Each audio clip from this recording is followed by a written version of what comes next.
Colibries, cette semaine on vous emmène visiter la cathédrale de Tarragone qui a inspiré Gaudi pour la Sagrada Familia.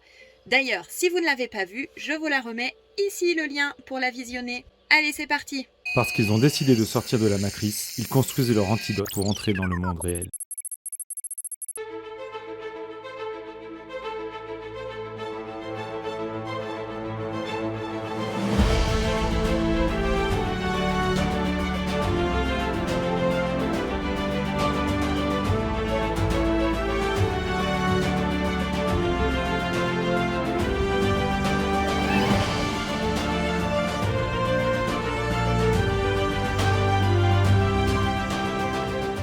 Découvrons ensemble la cathédrale de Tarragone, située dans l'ancien temple de l'empereur Auguste. Le site et quelques vestiges de la zone dite sacrée du culte impérial romain ont été utilisés, construits au cours du 1er siècle de notre ère et qui abritait, selon certains archéologues, une grande place et le temple de l'empereur Auguste. À cet endroit, et à partir de l'an 475, a dû être érigée la cathédrale wisigothique primitive, dont il ne reste aucune trace lorsqu'elle fut démolie lors des invasions musulmanes de l'an 711.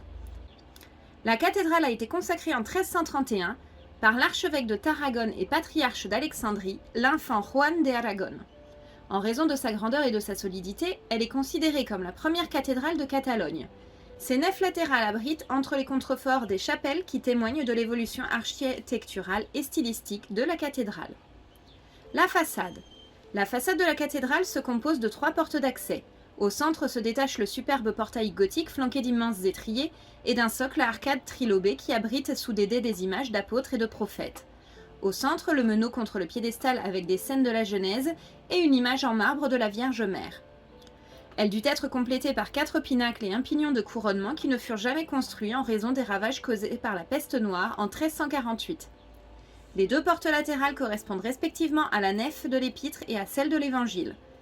Le sarcophage romain de la période théodosoïenne des années 370 à 400 après Jésus-Christ apparaît incrusté sur le portail latéral noir, sur la façade duquel apparaissent divers moments de la vie du Christ.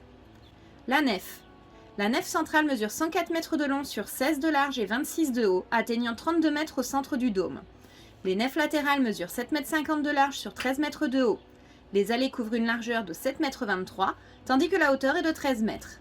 La nef centrale et les nefs latérales sont divisées en travées couvertes de voûtes d'ogives convergeant en clés de voûte sculptées et reposent sur des piliers cruciformes à colonnes rapportées qui supportent des chapiteaux sculptés au répertoire historié, végétaux et zéomorphes. Entre les XIVe et XVIIIe siècles, plusieurs chapelles sont ouvertes dans les nefs latérales. Le baptistère. Il a été construit dans le style gothique entre 1335 et 1340. L'autel primitif et les images des saints ont subi les effets de l'invasion napoléonienne de 1811. On y trouve le tombeau et le sarcophage de 2 évêques. La chapelle Saint-Michel est une chapelle gothique commencée vers 1365 et s'est achevée vers 1379. Les peintures murales qui simulent des vitraux datent de la fin du XIVe siècle et représentent un ange, Sainte Agnès et Saint Barthélemy. Derrière l'autel principal, le retable de San Michel de Pobla de Cérvoles, un célèbre peintre de la moitié du XIVe siècle et maître du style gothique international, a été placé. Chapelle de Santa Tecla. Elle a été conçue structurellement comme un temple avec un plan d'un central cruciforme et un grand dôme. Elle a été érigée en l'honneur de Sainte Thècle d'Iconium, propriétaire de la cathédrale et patronne de Tarragone, afin de garder le bas reliquaire de la sainte. Le style baroque classique prédomine dans l'ensemble architectural et sculptural, fidèle aux orientations académiques de l'époque promues par Louis XV.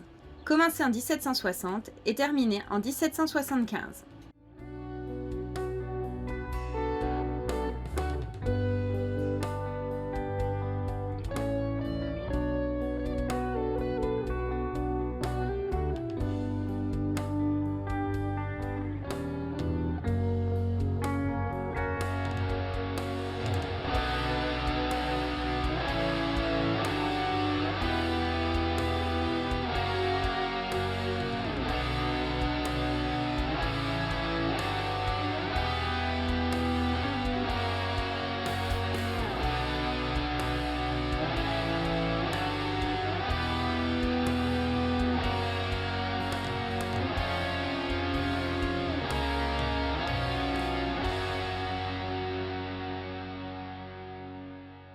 La chapelle Saint-François est une chapelle Renaissance, très sobre dans sa conception et son ornementation, construite en 1584.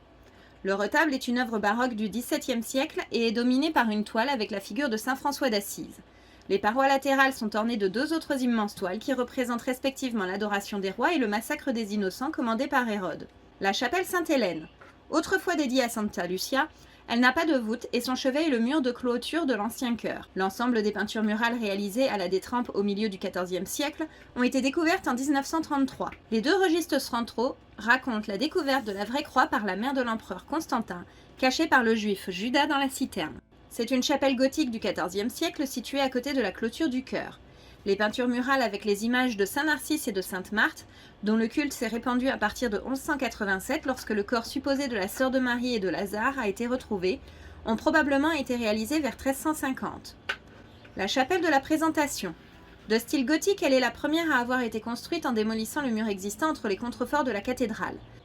La date de sa construction doit être d'environ 1300, selon le type d'arc gothique à l'extérieur, et l'Anus Dei, dévotionnel, sculpté dans la clé de voûte, qui fait allusion à la première invocation de cette chapelle dédiée à Saint Salvador.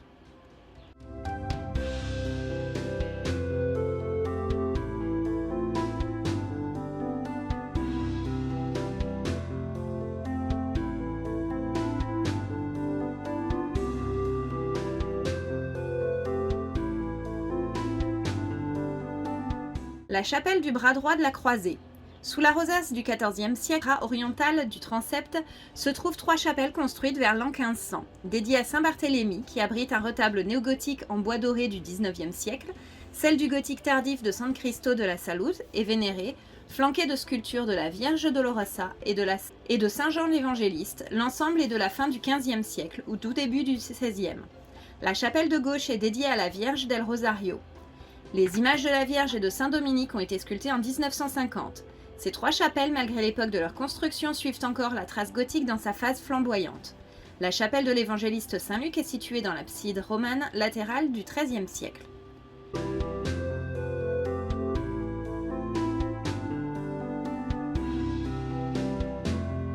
Chapelle de Sant'Olegario. Elle occupe l'abside romane à droite et est du XIIIe siècle. L'orgue. Dans la nef centrale de la cathédrale au-dessus des stalles canoniques côté évangile, on peut admirer le buffet d'orgue conçu comme un majestueux retable mesurant 20 mètres de haut sur 9 mètres de large. Commencé en 1562 et terminé en 1567. Ces 3 corps sculptés dans le chêne des Flandres, le cyprès, le peuplier, l'orme et l'if suivent de près les canons stylistiques de la Renaissance, en recourant aux ordres classiques. Les 3 toiles cachent les tubes de la tribune avec les images de la Vierge Marie, Santa Tecla et Santa Catalina. Les volets ferment le corps central de la boîte avec le mystère de la nativité de Jésus et sa résurrection. Les 3 toiles du grenier figurent les 3 vertus théologales, foi, espérance et charité, sont également conservées. La chapelle de la Cardona. Il s'agit de 2 chapelles jumelles de style fleuri ou gothique tardif, édifiées entre 1520 et 1525, dédiées respectivement au culte de Sainte Marie-Madeleine et à l'Annonciation.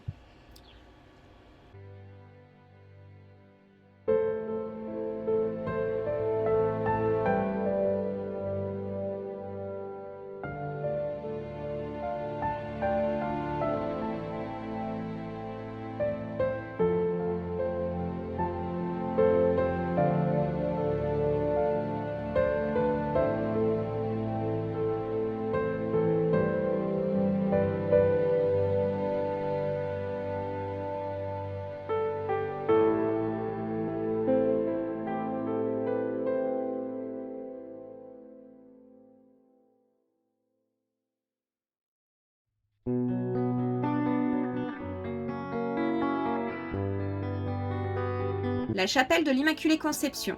Cette chapelle, remarquable modèle de style baroque, présente un plan cruciforme, une coupole hémisphérique et un chevet absidal.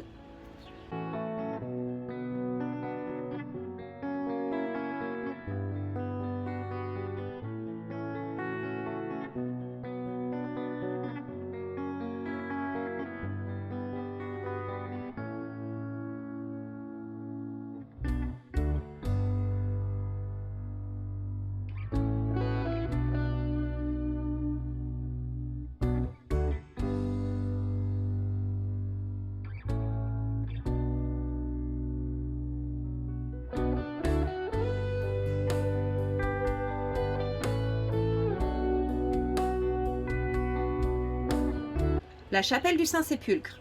Cet oratoire gothique unique avec une double porte d'accès par 2 lancettes richement décorées de crochets, de faunes, d'armoiries du Cabildo et de son fondateur a été érigé en 1494.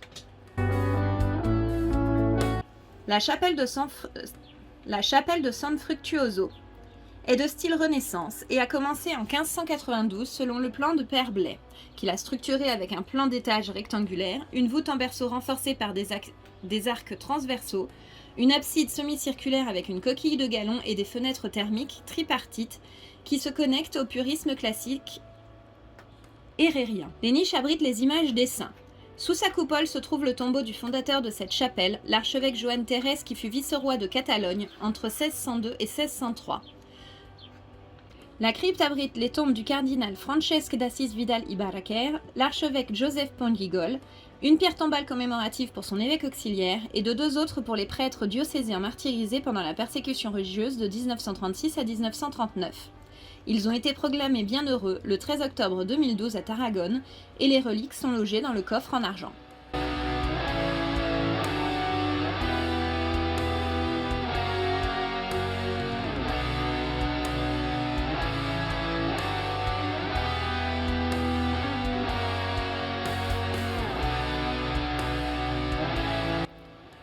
L'ancienne chapelle de Santa Isabel, chapelle gothique du XVe siècle dédiée à Sainte Élisabeth de Hongrie.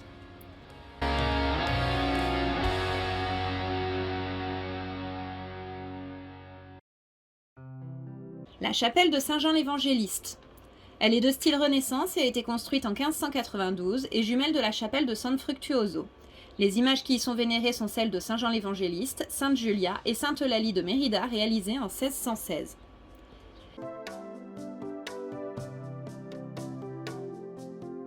La chapelle des Saints Côme et Damien a été construite à la fin du XVIe siècle.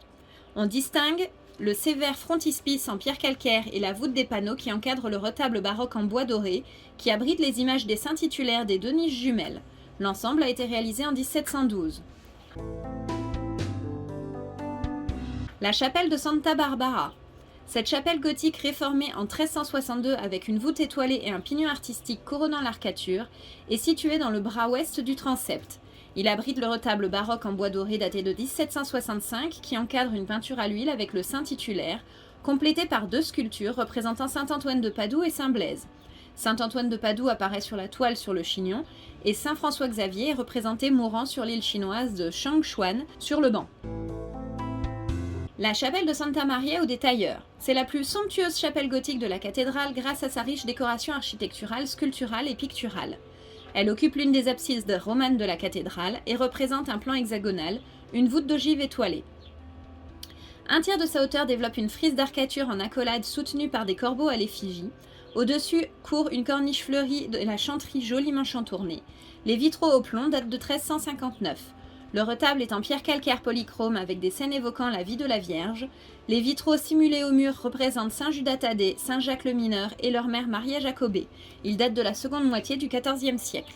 Le mur latéral droit abrite une urne sépulcrale polychrome et est flanqué des images de Saint Paul et de Sainte Thécla.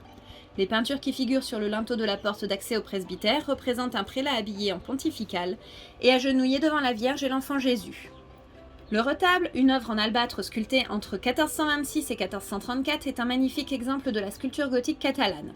Il descend sur un grand socle en calcaire orné de feuilles torsadées, alternant avec des figures d'enfants, des chiens et des emblèmes des archevêques promoteurs. Sur le socle, l'excellente prédelle polychrome est dorée, où sont enregistrées 6 scènes de la vie et du martyre de Santa Thecla, avec une sculpture subtile et vertueuse, interceptée par la tête du tabernacle central où apparaît un ange tenant le linceul avec le Christ vénéré par la Vierge Marie, Saint Jean l'Évangéliste, Nicodème et Joseph d'Arimathie. Dans la prédelle, il y a 2 épisodes non reproduits sur le devant du maître-autel roman. Le supplice du saint, qui, attaché à des bœufs à désarticuler, est libéré lorsque les cordes se brisent. Les reliefs sont séparés par des montants couronnés de petits pinacles et auvents qui abritent des saintes vierges et des martyrs. Au centre du retable se trouve l'image de la Vierge à l'enfant flanquée des sculptures de Sainte Thècle et de Saint Paul.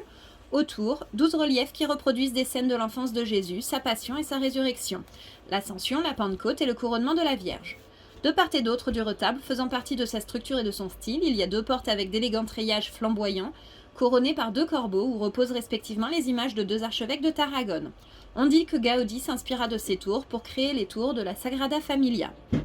L'abside est sacrée. Dans l'abside, derrière le retable, on peut admirer l'édicule défendu par Saint Michel souriant qui abrite le tabernacle baroque de la réserve du Saint-Sacrement, sculpté en 1696.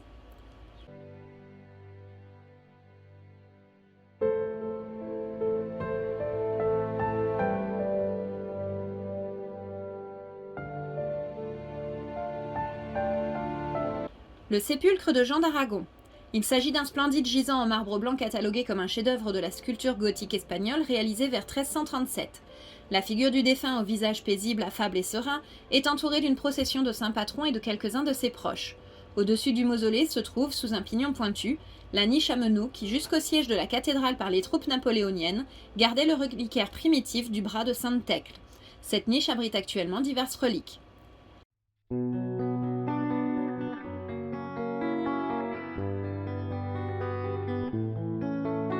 La sacristie principale. Il s'agit d'une construction du XIIIe siècle aménagée initialement en chapelle, comme en témoigne le plafond à caisson existant dans la salle du trésor, qui faisait partie du chœur disparu de l'ancienne église. Plus tard, il a été utilisé comme sacristie, et les fenêtres actuelles ont été adaptées au mur. Sous le dais du chœur se détache la remarquable sculpture baroque du Christ crucifié à l'agonie, en contrapposto accusé.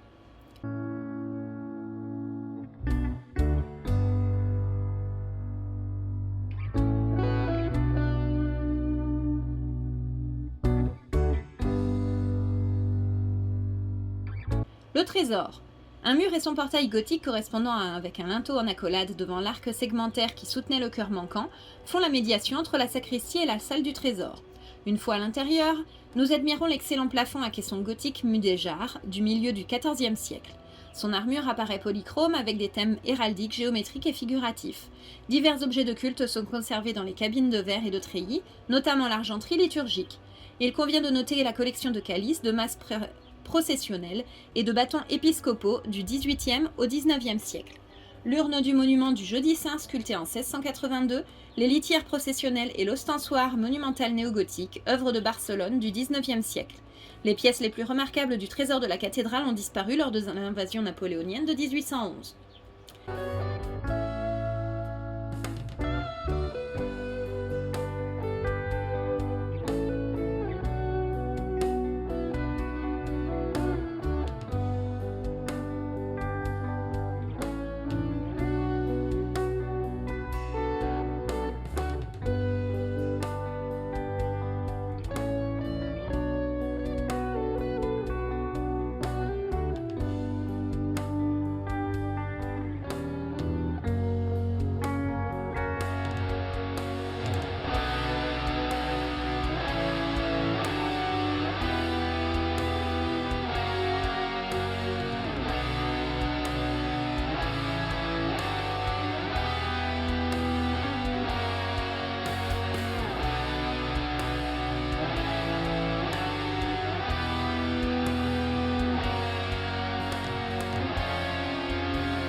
Les portes du cloître. Magnifique portail roman sculpté dans du marbre blanc à la fin du XIIe siècle et qui relie le cloître à l'intérieur de la cathédrale. Au-dessus de la porte, on trouve les représentations zoomorphes des évangélistes. Matthieu en ange, Marc le lion, Luc le bœuf sont hébergés, et Jean l'aigle.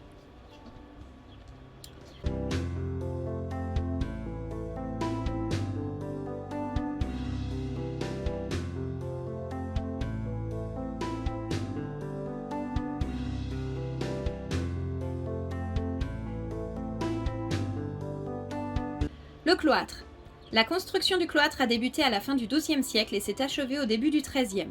C'était un lieu de lecture, de promenade et de méditation. Des processions avaient également lieu et les principales salles communes canoniques y convergeaient. Chambres, salles capitulaires, réfectoires, bibliothèques, etc.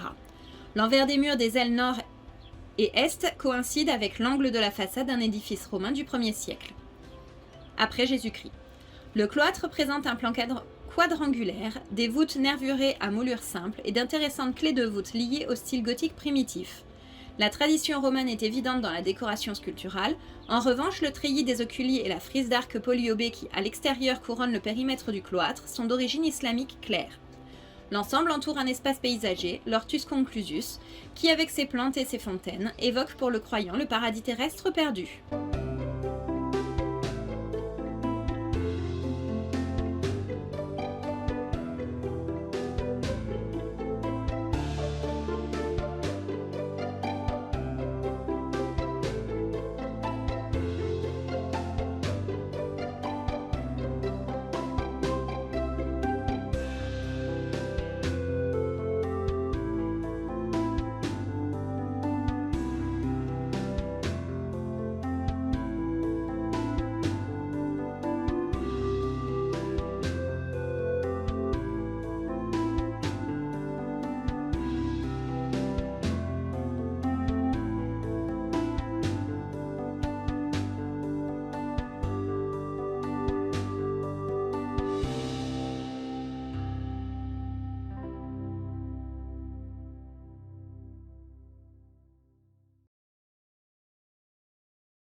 La chapelle de San Ramón est de style gothique.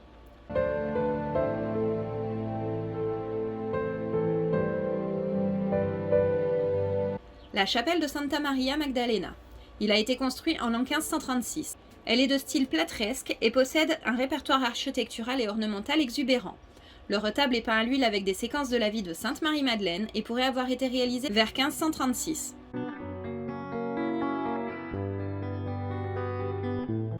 La salle de l'exèdre romaine. On sait qu'il existait à l'époque romaine un temple dédié au culte impérial dans l'espace occupé par la cathédrale actuelle. On peut voir une partie du mur d'enceinte. À l'époque médiévale, cet endroit servait de dépendance.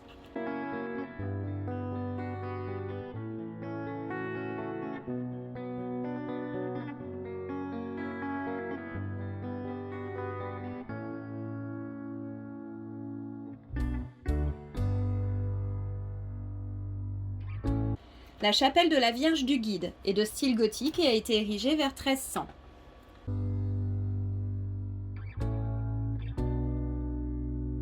La chapelle de la Vierge du Cloître. Il a été construit entre les XVIe et XVIIe siècles. On y retrouve les tombes d'un archevêque et d'un médecin du chapitre de la cathédrale. Le retable en albâtre et pierre de Santa Tecla a été sculpté en 1852. Dans l'alcôve est vénérée l'image de la Vierge du Cloître, une sculpture en bois polychrome des XIIIe ou XIVe siècles.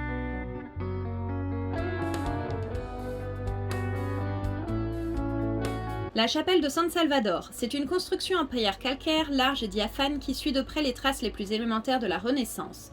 Présente dans la généreuse voûte en berceau à décor à caisson qui repose sur une frise de triglyphes et de métopes. La chapelle de la Virgen de las Nieves. Chapelle gothique construite vers 1414, une peinture à l'huile de la Vierge de las Nieves ou la Bonne Nouvelle, peinte entre les XVIIIe et XIXe siècles.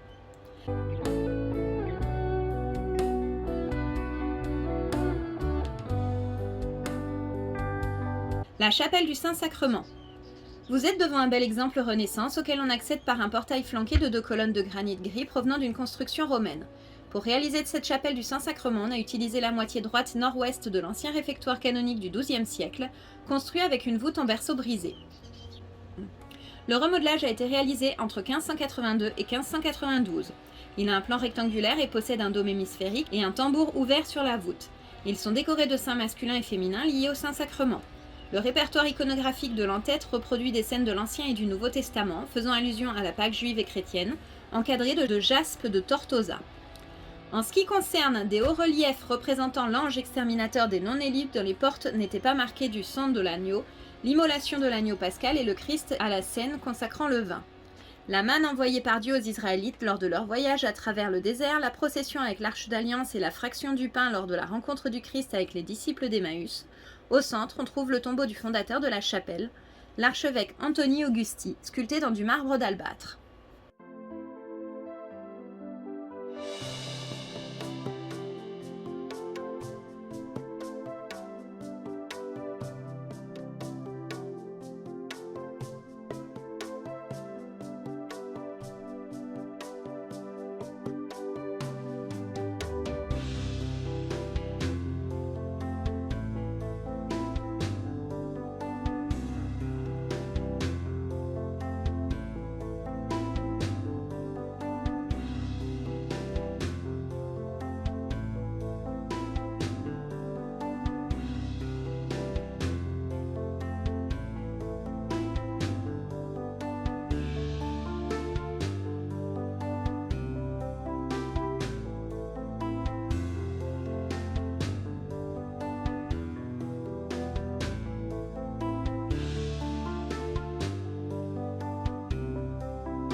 Voilà, j'espère que cette petite vidéo vous a plu. N'hésitez pas comme d'habitude à liker, commenter, partager, vous abonner si c'est pas fait et mettre des petits pouces bleus. À très vite!